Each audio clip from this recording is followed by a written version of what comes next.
Hey guys, my name is Kajzoo and today we're going to be talking about why the playing experience has been getting worse the past few years from World of Tanks. Wargaming has been introducing significant changes to how the games are played out in the name of improving the gameplay experience for newer players, but is that what they will truly achieve? Before we hop into this, I have to say I have not done any research on the FPS market and I'm just a unicorn who has been playing the game for 8 years. I have achieved basically everything that is possible to achieve in this game, so I like to think I have some sort of idea about the whole player experience thing. Wargaming has been dumbing the game down in the past few years significantly. They are steadily removing certain assets that make the skill ceiling higher and are making certain gaming aspects much easier, only in the name of making the gameplay more appealing for newer players. The most recent change, is straight up dumbing down the currently existing game mechanics, is the changes to the 10-year-old contour system that has been in the game unchanged ever since its release. Right now, if you highlight a tank, a red contour appears around the tank.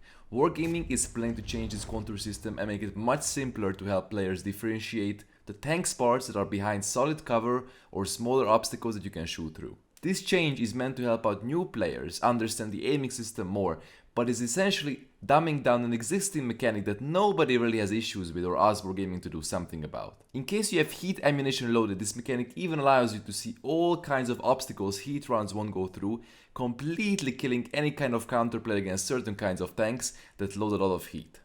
You will no longer be able to hide behind a little car with your IS-3 against a heat-spamming, unexperienced tier 8 yaw driver. He will now know exactly just how far that car extends, so now that kind of counterplay will cease to exist. It is unarguably also true that ridgeline fights or fights involving a large number of tanks and cover require additional skill and gameplay knowledge to be able to differentiate which kind of tanks to shoot and when. If you watch the average Super Unicum stream or my stream, you can see that this kind of scanning is done very fast usually and requires skill indeed. Now this all will be just simple down to the point of seeing only the parts of tanks which are actually out and visible. Think of another situation. You are sniping the middle from the magic forest of Murovanka. Fast mediums and lights are crossing back and forth between the houses in the middle and you never truly know when you are able to hit them. Because let's be real, nobody really knows exactly how those houses are placed in the middle even after playing for so many years. Hitting these guys require better than average aim and are so rewarding when you hit those tiny little shots. They add to the overall enjoyment and provide good gameplay experience to the player. Now that I told you what I think about this new mechanic, let's look at Wargaming's reasoning to put this into the game itself. Apparently, a lot of guys turn away from the game when they are presented with the complex gameplay this game has to offer. And they argue that this feature will tremendously help new players familiarize themselves with the contour and aiming mechanics better. Now, why are we dumbing the whole game down from tier 1 to tier 10 just because we want to keep the new players happy? Why is the current tutorial that every new player has to go through in the game so badly designed, and why cannot they make it short and smart? Why cannot this feature be explained in that video along with shell velocity and aiming in general? Why aren't we adding extra features into low tier gameplay that will help the player understand what the hell is going on, instead of dumbing the whole game down to the point of decreasing the playing experience of more experienced players? Why aren't these extra tips and tricks shown to the new players periodically? Say, someone reaches tier 4, 5 or 6 and we present him with more and more ideas how to actually be successful at the game, be it angling, dodging artillery, or shell and equipment choices. I also think a game has to make itself appealing for the newer crowds of people, but at the same time I also find it incredibly comical how Wargaming is trying to improve the player experience for new players, which is all nice and well obviously, but the moment that new player reaches higher tiers, he is confronted with the brutal reality of how much the game has been dumbed down, essentially taking away any kind of counterplay that enabled shaking up the current stale and disgusting hold-down meta. This current high tier meta has nothing else to offer but a very unfriendly, corridor-like design of most of the maps which inhibit any kind of flanking play for mediums and lights, along with a constant addition of meta tanks without prominent weak spots like the Kran and Friends, which also didn't get toned down after the only counterplay of spamming KG at them has been taken away. Now don't get me wrong, removing KG spam was definitely the exact opposite of dumbing the game down, but it just made these tanks incredibly powerful. The fact that RDs are nothing more but nuisance with their stun mechanics and Wargaming is still forcing people to play them to complete their missions for the 260 and 279 is also absolutely ridiculous. Not to mention the fact that when there is a full tier 10 lineup on both teams, playing anything and trying to enjoy the game in anything that is subpar and power creep by the meta is simply the equivalent of someone trying to drown themselves in a teaspoonful of water. So all in all, do you think this unfriendly, harsh gameplay environment that is presented tier 10 will appeal to new players once they find out that they grinded the EVE 100 just to get shit on by a triple heat spamming 279 platoon every game? Obviously not. They'll just slowly quit after getting pummeled by the constant spam of crowns and chieftains spamming gold, unable to snipe their cupolas, which are close to impossible to hit for newer players. Why cannot Wargaming introduce a matchmaking weight to these meta tanks? I would not mind waiting 1 minute extra for a quality battle that only has one meta tank along with a greater variety of tanks, including power-crept ones. What about you? Do you prefer quality or quantity too? Let me know in the comments. The truth is that in this game the emphasis is not on creating new fun mechanics that add to the player's freedom of choice, and definitely not on teaching players what to do and how to do it.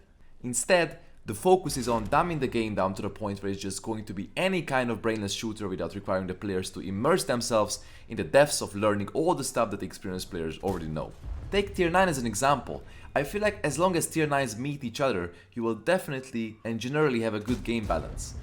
Every tank has prominent weaknesses and strengths, including all the reward tanks you can get, such as the A phase, the Charfutur, the KPZ, the Concept 1B, and others.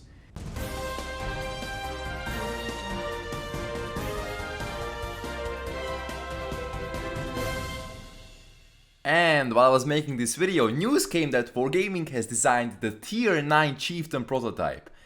The 350mm of turret armor, coupled with the 41 km/h top speed with turbo and the 10 degrees of ground depression, certainly going to make this a very weak contender among the tier 9 heavies. The tier 10 Chief has been dominating the meta for the past 3 years. Why not make its prototype a tier lower so it can now meet tier 7s too? It also has never been easier and time efficient to get to high tiers, so new players will be reaching tier 10 in no time. On the other hand, I understand that completely revising tier 10 is a very hard and time sensitive task to do, but we have to start somewhere before things slip even more out of control. I am getting more and more people complaining in my Twitch chat that tier 10 is simply unfun and unplayable to play unless someone is playing a super competitive meta tank. But how is a new player supposed to get the Object 279 or Chieftain from scratch? How is he supposed to know the Super Conqueror and the Crown Wagon are really competitive tanks without reading up about them or asking unicorns which tanks are good? All this information is not available to the average player that doesn't watch streams, videos, or read guides found online. Aren't we supposed to educate them in the game about the meta if it is indeed so damn punishing for tanks that have been power crit by it? In my opinion, the endgame content is the biggest issue that does not just make newer players suffer, but also more experienced ones. Let's talk about the endgame content that is available to this average player, most importantly clan wars, which have become and remained an uninteresting game mode for many. This stems from the fact that nothing new and fun is added and no significant changes happen to the Chief, 279 and 907 infested meta.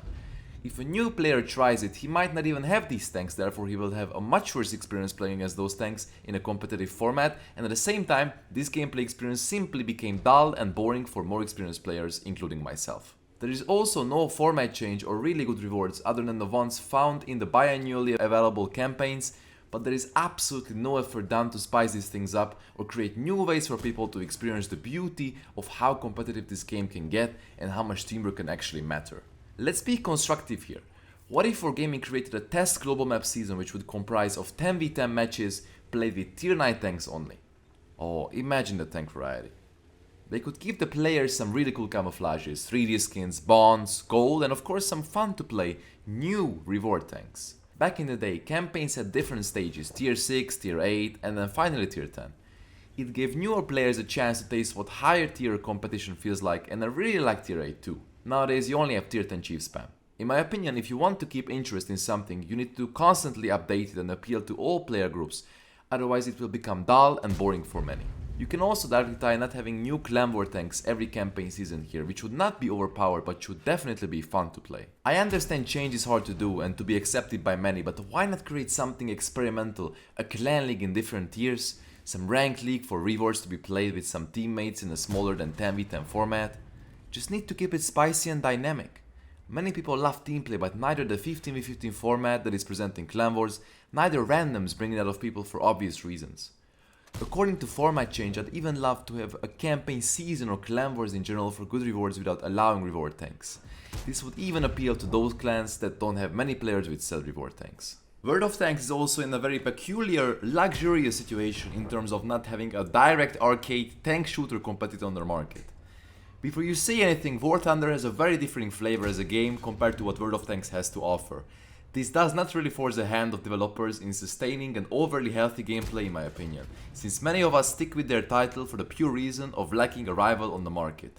This reluctance to make significant changes to the endgame content is the direct result of their fear of upsetting existing players and customers of their product. Progression is good, but it seems like at the moment that all kinds of ideas that I have listed in this video are not even regarded as mere possibilities, although we can never know for sure since Wargaming stopped communicating their road plans for game changes. There are some people in the EU office who look to be genuinely trying to create this communication, but I highly doubt that the response of EU players ends up on the developer's desk. Well, for now, one can only hope that some good changes will happen. To sum this all up, there are serious issues with the endgame content. I believe I was quite critical but provided constructive feedback of how the situation could be improved. I would like to know what you guys think of all this, as I am on the extreme side of the gameplay experience spectrum as a super unicum, so please write me in the comments whatever comes to your mind regarding the current situation of the game and all the changes that they have and are planning to implement. Thank you for watching, take care of yourselves and your loved ones.